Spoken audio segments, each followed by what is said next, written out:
Welcome back to the WCG for this first limited overs international of the 2019 TRANS-TASMAN Backyard Cricket Series between WCG Australia and the New Zealand Blackyards.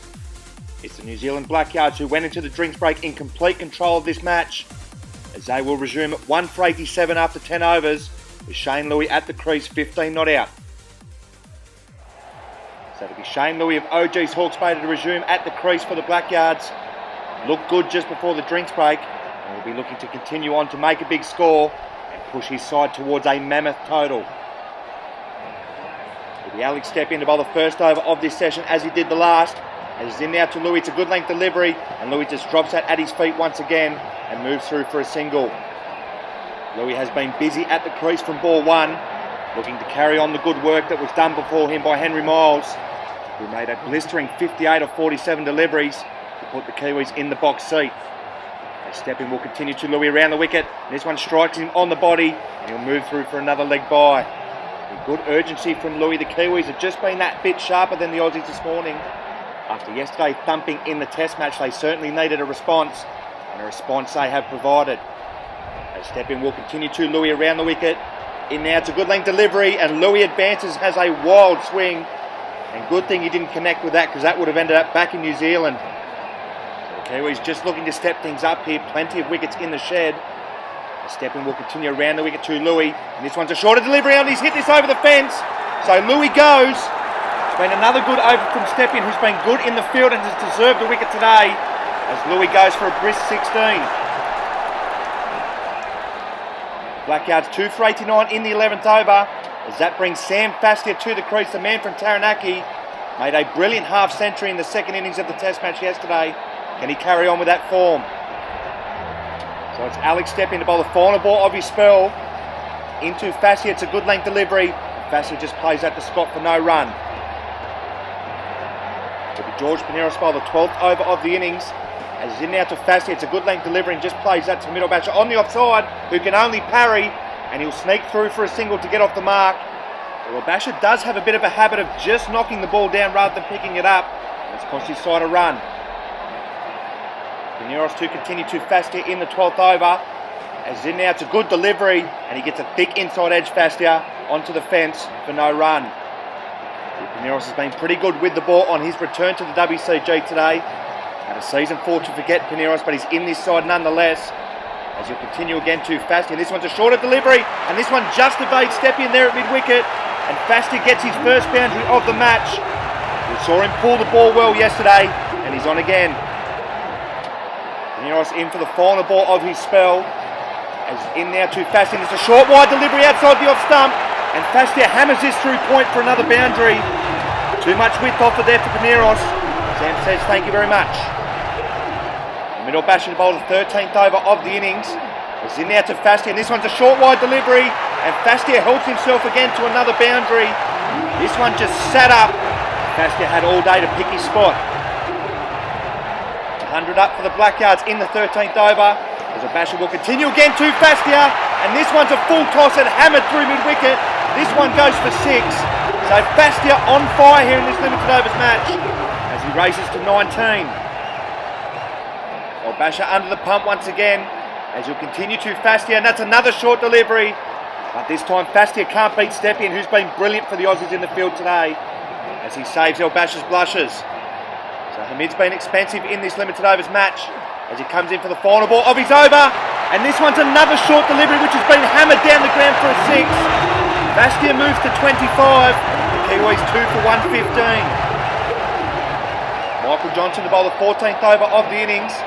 As he's in now to Bastyr, it's a wide full delivery outside the off stump, and that should have been taken there for Pineros. And to add insult to injury, it's gone through his legs for a boundary. It's all going the Kiwis' way. Johnson in again over the wicket to Bastyr. In now, it's a good length delivery which spits up at Bastyr, who plays that well in the end. And maybe just the first signs that this track is getting a bit tired. As he continues to Bastyr over the wicket, and there's too much width offered there outside the off stump. And Bastyr helps himself to another boundary. Here, this one just sat up. He said, thank you very much. It'll be Daniel Arnold to bowl the 15th over of the innings. As he's in now to Bastyr, it's a full toss, but he can't beat Scott there at mid-on, who fields well. This is just starting to get away from the Aussies here. 2 for 123.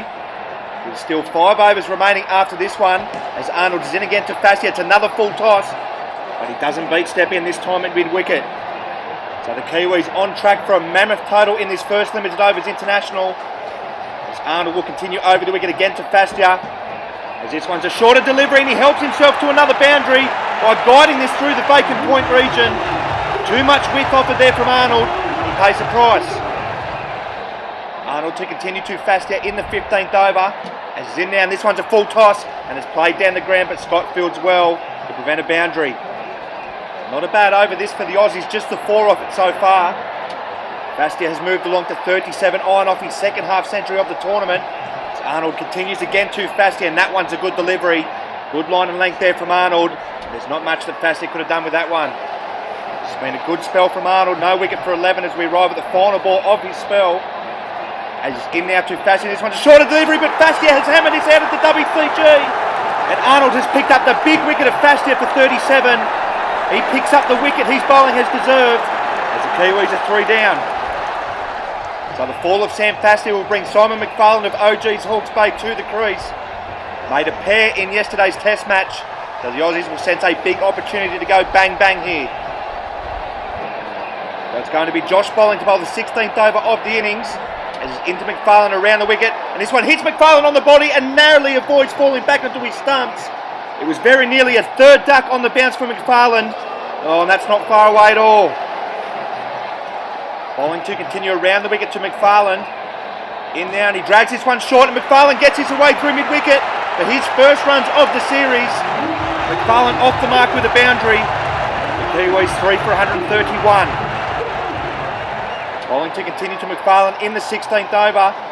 As he's in now, and this one's a flighted delivery which goes straight through McFarlane. So his stay at the crease is a brief one. Bowling picks up his first wicket of the match, as this one knocks back McFarlane's left pole.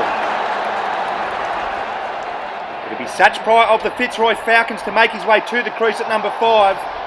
Scores of 18 and a second ball duck in yesterday's test match, as he comes to the crease with his side in a very strong position in this fixture. So it'll be bowling into Pryor around the wicket. In now, it's a shorter delivery which kind of holds up in the pitch, and it seemed to have fooled Pryor there. It's just stopped in the wicket, and he's threw his shot too early. Bowling to continue to Pryor around the wicket. In now, this one's another shorter delivery. He's hit this onto the fence, which goes onto the boundary on the full. So that'll be 6, and Pryor is off the mark in style. A bit of luck there for the Kiwis, but they all count. So bowling will continue to Pryor around the wicket for the final ball of his spell, as he drags this one short again, and this one gets through step in at mid-wicket, and that's another boundary for Pryor, who has raced to 10, and the Kiwis are motoring along. The Kiwis 4 for 144, as Daniel Hancock will bowl the 17th over of the innings, and he begins with a ball that goes across Pryor, who can't make contact. So the Kiwis on track for something in the range of 160 to 170, which will be a mammoth total. As Hancock continues over the wicket to Pryor, and it's a shorter delivery, and it's played on the leg side, but once again it can't beat step in, who's been immense for the Aussies in the field today. So Hancock will continue to Pryor once again, and this one's a full delivery, and this one doesn't beat Daniel Arnold here at mid-off, who has also been pretty handy for the Aussies in the field. As Hancock will come in for the final ball of his spell. In now, it's a good length delivery, and Pryor has a hoik across the line, and he hits this into the turf, and it goes to the boundary. So a bit of luck there for the Kiwis. Fortune favours the brave. It'll be Nathan Hancock to bowl the 18th over of the innings.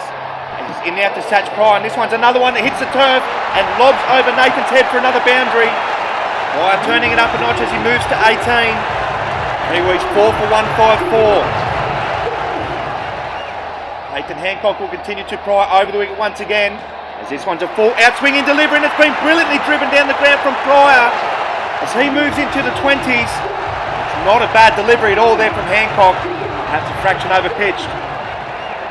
Hancock to Pryor once again in the 18th over, as he's in now. It's another full out-swinging delivery, and this one's an even better stroke here from Pryor as he smashes this one down the ground on the up. That might just be the shot of the day. Hancock into Pryor for the final ball of his spell. As he's in there, this one's a full delivery on the leg stump, and Pryor clips this over the fence. So his handy innings of 26 comes to an end as Hancock picks up a deserved wicket. So it's Tamati Kemp, who has been promoted to vice skipper of this Blackyard side, who will come in next at number 6. He's got 2 overs to do some more damage to the Aussies, with the Kiwis 5 for 162. So it'll be Rabi or Bastyr to bowl the penultimate over of the innings, as he's in now to Kemp. It's a full delivery, and Kemp has a swing and a miss first up. And regardless of what the Kiwis add to this total, the Aussies are going to have a mammoth chase on their hands, as they will require a record run chase in a limited overs match at the WCG to prevail in this one.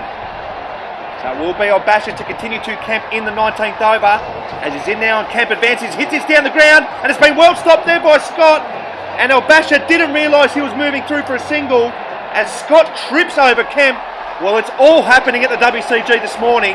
A calamity of errors.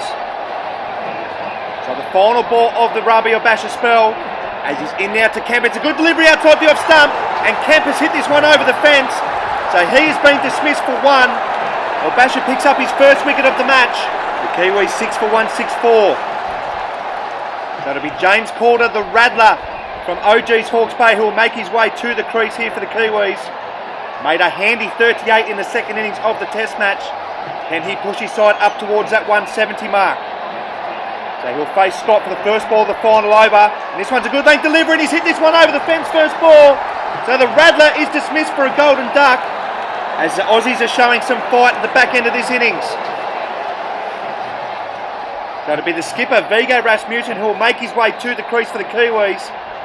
And WCG Australia on a team hat-trick here, but I think they'll be more concerned with keeping the Kiwis under 170. So it'll be skipper v skipper in the final over, as Scott will bowl to Rasmussen. It's a good length delivery, and it's a play miss first up there from Rasmussen. The Aussie skipper has won the battle so far in this series. So Scott into Rasmussen for the penultimate ball of the innings, as he's in now. This one's a shorter delivery, and Rasmussen hammers it alright, but he hammers it halfway back to New Zealand, as it's over the fence, and he goes for a duck also. So that wicket will bring Blake Lambert to the crease for the final ball of the innings. The Kiwis have lost 4 for 3 at the back end of this innings, but they are still in a very handy position nevertheless. So it's 8 for 165 with 1 ball remaining, and Scott will go around the wicket. This one's a shorter delivery. Oh, and he only helps it over the fence once again, as Lambert goes for a golden duck. Scott picks up his 4th wicket of the innings, and the Kiwis are in the box seat. So the Blackyards have responded brilliantly from their Test match drubbing yesterday, as they have registered 9 for 165 after their 20 overs, which is a record score in a limited overs match at the WCG. Miles top scored at the top of the order with 58, with Bastyr 37 and Pryor 26, rounding out the Taranaki domination. It was a tough morning with the ball for the Aussies. The skipper leading the way, 2 overs, 1 maiden, 4 for 1 in a brilliant bowling performance, and got good support from Alex Stepien, 2 overs, 1 maiden, 1 for 2, as well as Daniel Arnold, who finished with figures of 1 for 11 after his 2 overs. So the equation is simple for the Aussies. They require a record run chase in a limited overs match if they're going to prevent the Kiwis from registering their first 4 points of the tournament. We're back with the run chase next.